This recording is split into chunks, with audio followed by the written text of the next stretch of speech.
and I lied because I don't have any idea who the best pinch hitter ever is. And I don't think we're going to be able to figure it out. Right. I just, the pinch hitter all-time leader in pinch hits. I think everybody. That's like one of those things that people kind of know, even if you're not the biggest baseball fan. Let's shrink down. No. Only baseball fans know who's got the most career pinch hits. And not even only baseball fans. Only like kind of nerdy baseball fans, because I'm pretty sure what are you trying to say? That the average baseball fan has no idea who Lenny Harris is. No, Lenny Harris, and again for Met fans, because Lenny Harris played for them as well as he did a bunch of other teams. So having the most pinch hits, he had 212, didn't help his 80 ops plus for his career. It kind of tells you what we're talking about here. The all-time major league leader in pinch hits has 212. So right there, that's not a lot of hits when you think about it. It's not even really. It's a good season's worth, maybe a great season's worth. Right, it's great because if he did it in one season, he did it over 18 seasons. Right, exactly. now, obviously, he was getting starts in there, and he was playing the field occasionally. Right, he at least was a guy who could do more than just pinch hit. But for the most part, when you think about that, we're talking about guys that it's a relatively small number of appearances that feel much more impactful, because we all love a pinch hit home run. Right. And the guy that has the most of those, I don't think, had I not been doing research for this, I wouldn't have known, like, Matt Stairs, another, like who would know Matt Stairs has the most pinch hit home runs in Major League history. I think maybe people from this era he hit a lot of home runs as a pinch hitter. We remember that. Right. People would remember that. It was talked about with Matt Stairs. He had 23 of them. But yeah, the pinch hit home run is sort of the glory in the game, in the big moments, particularly if it's a game winner. But before 1973 in the DH, both leagues used pinch hitters, and they used them fairly liberally. And they would be pinch hitters maybe in 2/3 of the games. Well, yeah, that's because you had the pitcher in the lineup. Pinch hitter might have been the pitch hitter, just because you were pretty much putting the guy in there exclusively to bat for the pitcher when you had a turn of bat come up and you wanted to take the pitcher out. You had to take the pitcher out. Right, or you had to take the pitcher out, depending on the situation. And you need more than one pinch hitter on the team. And because of that. And so you had to go through a lot of these at-bats. But as soon as you remove the pitcher from the equation, suddenly now you have to be asking, well, the normal pinch hitter is a pinch hitter because he's not good enough to play any of the positions in the field. He's only good enough to be a hitter. So if you're using him, well, then what are you going to do after that? Do you have to you're now how valuable is that at bat? You have to think about. And it's really hard for that at bat to be that valuable. Right. And there are even fewer of those kinds of at-bats, as we said, right now. So that some of the all-time pinch hit leaders and records and things like that, I think those records are safe, given the way that baseball is now. You just safe as any major league records are. Like, that might be up there with Cal Ripken's record as being an almost untouchable record. Right. Being, back in the day, Terry Crowley, who was a great pinch hitter, and our friend Jeff Kalman wrote a great article on Throneberry Fields Forever. I recommend you read it on Substack if you can. And he talked about Terry Crowley saying that being a pinch hitter makes you 5 years older than you are. And so that, because at the time in particular, and this is back in the 80s and the 70s and the 80s, this was what you did at the end of your career if you couldn't do the other things anymore. And in his case, he hit 290 in his rookie year as a pinch hitter, and so that he ended up never playing more than 58 games in his 15 or 16 seasons in the major leagues. What I think what you've seen with the evolution of now guys that would have been pinch hitters, that would have just ended up as like mediocre pinch hitters, they're just gone. The elite hitters that would have ended up pinch hitters later on in their career and then instead just played the field in a middling to bad defensive way for a number of years, they now become DHs.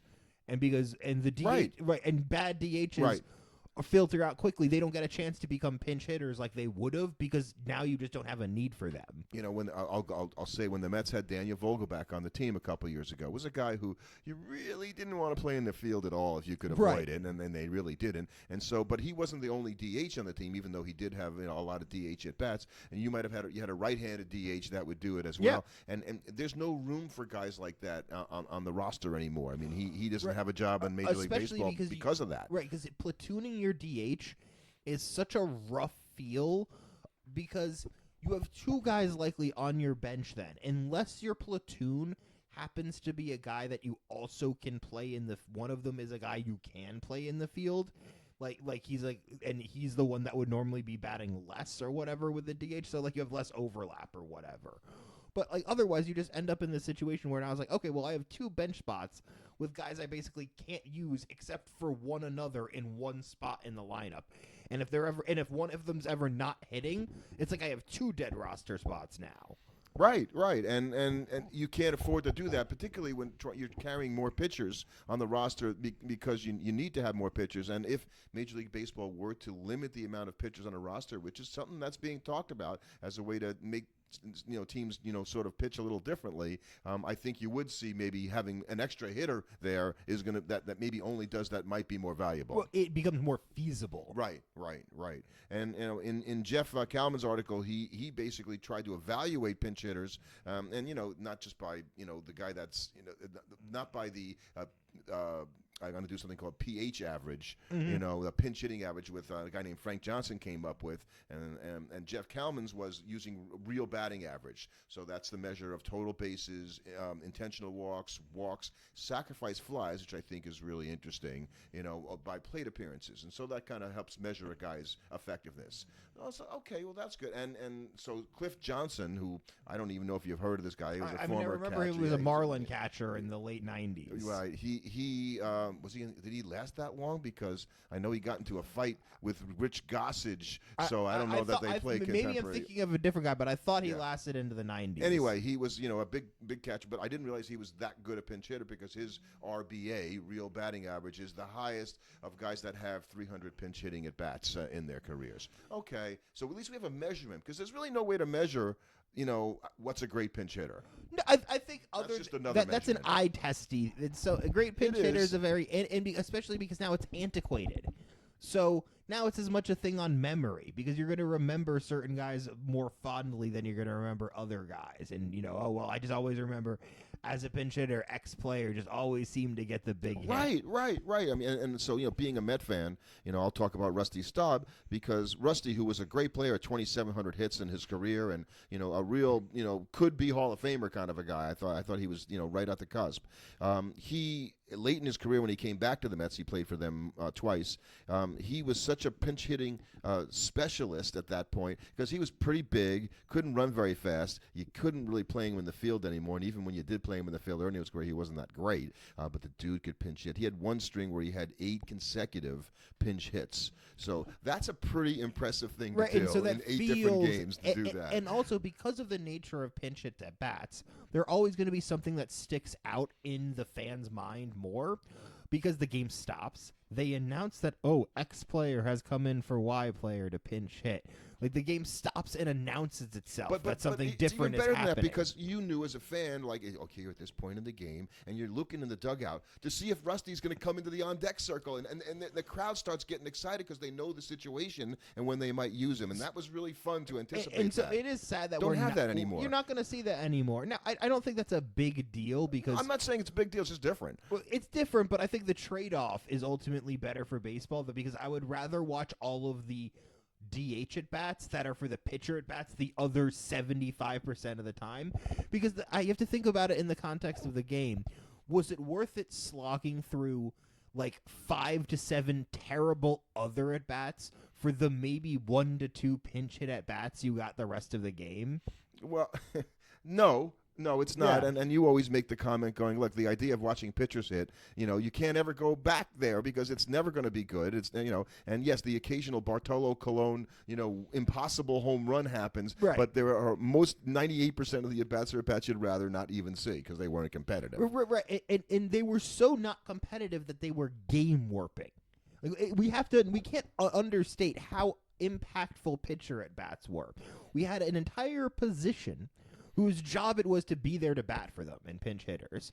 You had sacrifice bunts and all of these plays designed around them. Think about how much planning and strategy in the National League went into mitigating the impact of the pitcher. And so you batting. thought when you had a manager, move into the American League or maybe just have been there for a long time when the DH was there, the manager, when they played interleague games or they played against the National League, well, the National League, they knew how to double switch. So they had an advantage over the American League. Like, I never really bought into that kind of stuff, but they tried to, because of the intricacies of having to replace the pitcher with another. They gotta, like, come on, it's not that hard. This ain't rocket science. But I think folks. if I do remember that first season, sometimes the AL managers mistakes would they would get themselves into like awkward situations where it's like, oh wait, I forgot to announce a pinch hitter. Like I have to send the pitcher up there now. After Lenny Harris's 212 hits, the second all-time in pinch hits is Mark Sweeney. And he leads in another measurement of the all-time great pinch hitters. Somebody named Frank Johnson, it seems, as I mentioned, I think, wrote an article where he came up with something called pH average or faverage, which is basically the amount of hits you have as a percentage of your total hits that are pinch hits. Right. So more it's about talking about the ratio of like how much of a pinch hitting specialist. You never did anything else but pinch hit if most of your hits are pinch hits. Mostly it helps to differentiate between a guy like Lenny Harris, who was a pinch hitter, and a guy like Ichiro, who was a guy who happened to pinch hit at the end of his career. Well, not only did Ichiro pinch hit, and he's going to be, he's going to have the all-time record for pinch hit at-bats in a single season, which he did in 2004 with the Florida Marlins at 109, and I think he had 100 at-bats, which is also the all-time record. So that's not the most hits. He doesn't have the highest average. He just got used the most. He just did it the most, and that's going to be his average. But he will be in the Hall of Fame. So yes. There is a pinch hitting record that we finally got a guy into the Hall of Fame with something that has not been done. That has something to do with pinch hitting. Exactly. So a couple of the other guys that I want to mention that are notable pinch hitters, Smoky Burgess, and then just because he's got a great name.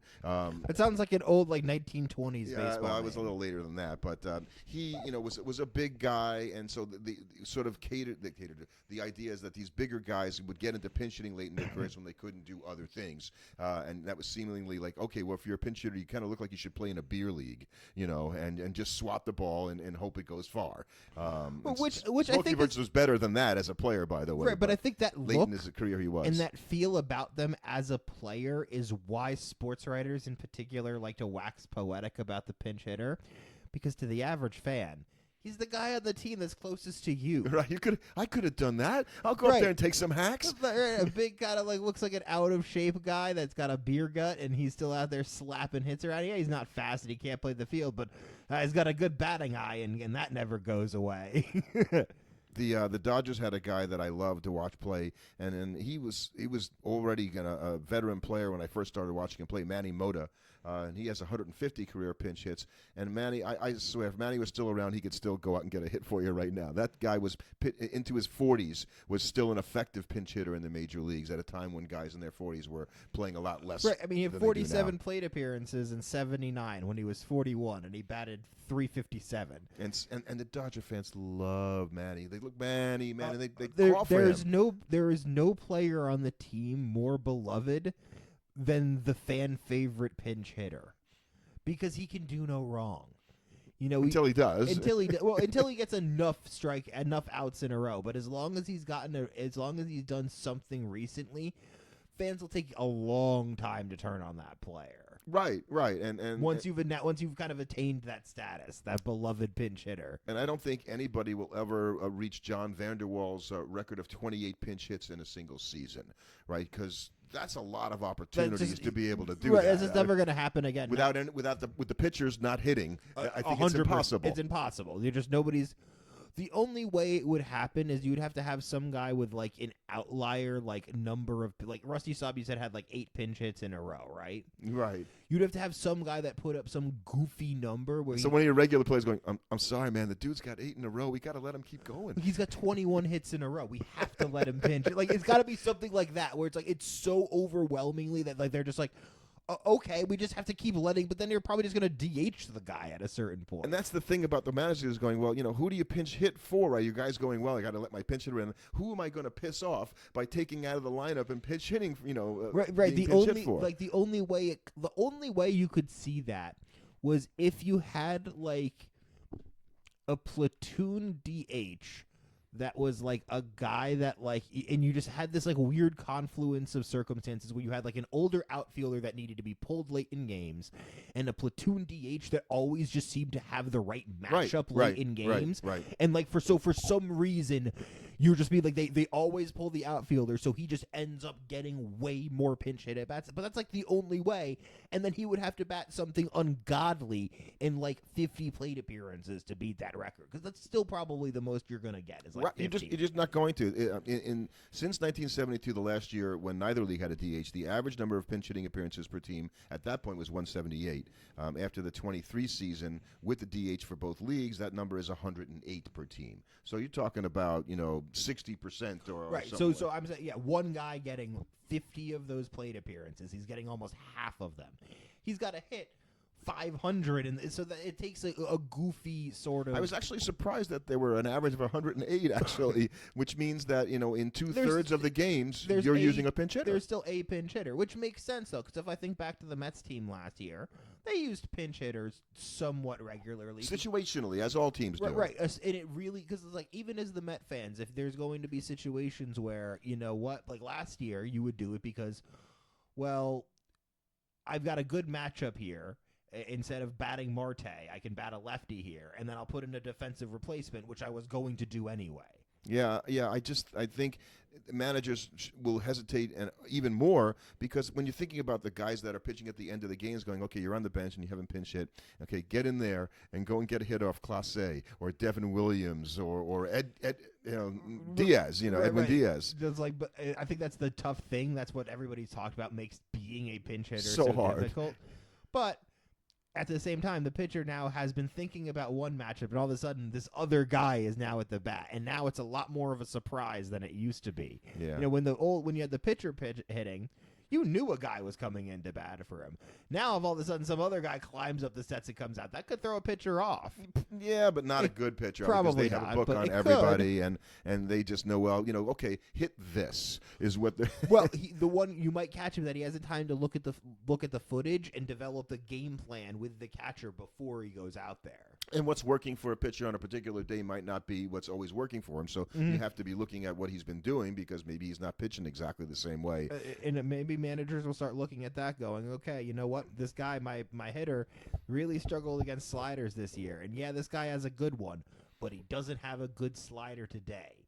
I'm going to put him in there because he hits the other stuff well. Yeah, and that's you have to take every advantage, because as a pinch hitter, you're always in the dugout. You have to kind of be ready, and some of them get ready like, okay, it's the 4th inning and the game is tight, so you're preparing yourself because you're going to get an opportunity, and you have to be ready at your peak for that one moment, and sometimes you get up there and the guy hits you with the first pitch, and you've had all this preparation. And sometimes you get up there and he grooves 3 fastballs on the outside corner. And you go sit down. And you go sit down, and you're like, yeah, you just threw great pitches. He's got good stuff today. So, right. The hardest thing to do, there are no more pinch hitting specialists. There won't be. They have to do more than that now. And frankly, the teams can barely afford to keep an extra, hitter, pure hitter on the outfielder on the roster. So, I think guys like Van der Waals' record safe. Lenny Harris, your record is probably safe too.